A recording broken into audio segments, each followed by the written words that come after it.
The end of an era for Apple. Apple CEO Tim Cook is stepping down from the Apple CEO after nearly 15 years. Tim Cook will be leaving his role as chief executive officer. Have Apple decided not to scale anymore? This man helped take Apple from $350 billion company to $4 trillion company. And the first question that came to my mind was, wait, is Apple really leaving Cook away? Because 4 trillion is not a small growth or an average leadership. And this is one of the biggest business scaling stories in the world. So, if Tim Cook scaled Apple this much, why is he stepping back now? Because Apple realized that scaling is not the problem anymore. The iPhone, Mac, iPad, Watch, and AirPods are literally everywhere. So now it's about making the product smarter, more useful, more integrated, and more personal. So that turned Apple from how do we sell more to how do we make the next generation of Apple products feel necessary. And that's where this guy showed up. There is something that we have to learn from this guy. I will mention that in the end of the video, so stick to it. John Ternus. He's a hardware executive at Apple right now and will be in the next CEO position after Tim Cook. So this decision by Apple made me to stuck with two questions right now. The first one, why did Apple choose a hardware guy exactly when the world is obsessed with AI? And the second one, how did someone with no public fame become the next CEO of Apple? Because literally you can't see him showing up anything in online. No Facebook profile, no fancy Instagram stats. It has some random 100 followers, and even it's all empty on his LinkedIn profile. Except one thing that caught my eye. It's 24 freaking years on Apple. Literally, this guy has been working on Apple since the day I was born, and his entire career has been building Apple. So maybe this should answer those questions. How did someone with almost no public fame become the next Apple CEO?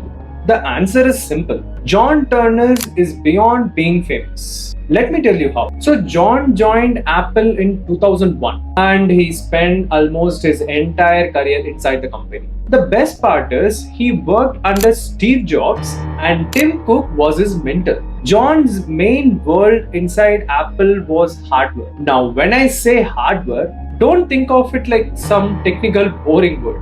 Hardware is the thing that you actually touch. So basically, the premium feel of the iPhone, Mac, AirPods, iPad, Studio Display, every single product you know by Apple was under the leadership of John. He's the one who is behind all the Apple products that you know for its external and internal innovations. Remember when Apple switched from Intel chips to its own silicon chips? That was revolutionary for Apple. It made all Apple devices more power efficient, smarter, and faster than ever. And these were on the hands of John. And he know how to get the hardware out there on people's hands. He has also been recently active in showing up and introducing his product at launch. So in general, these all explain why Apple may trust him. But there is still one big question is left. Why did Apple choose a hardware guy exactly when the world is obsessed with AI?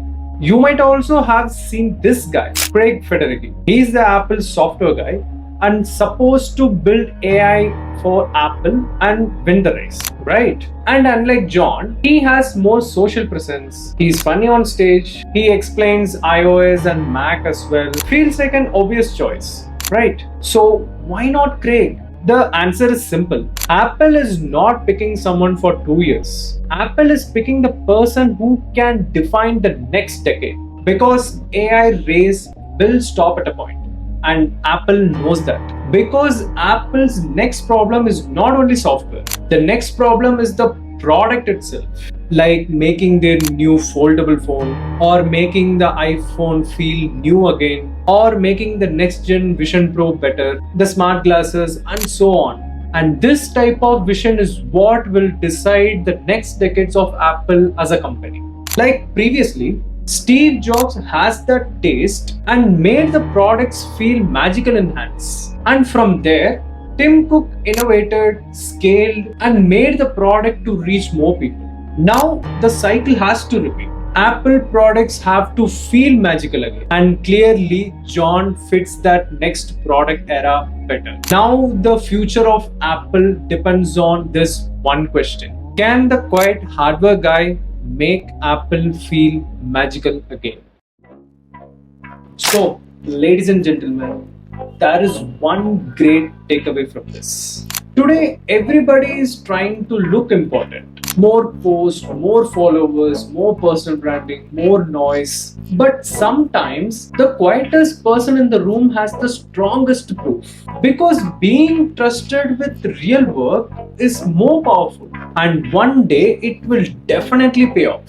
For John Ternus, it took 25 years. But he's been consistent on what he was building.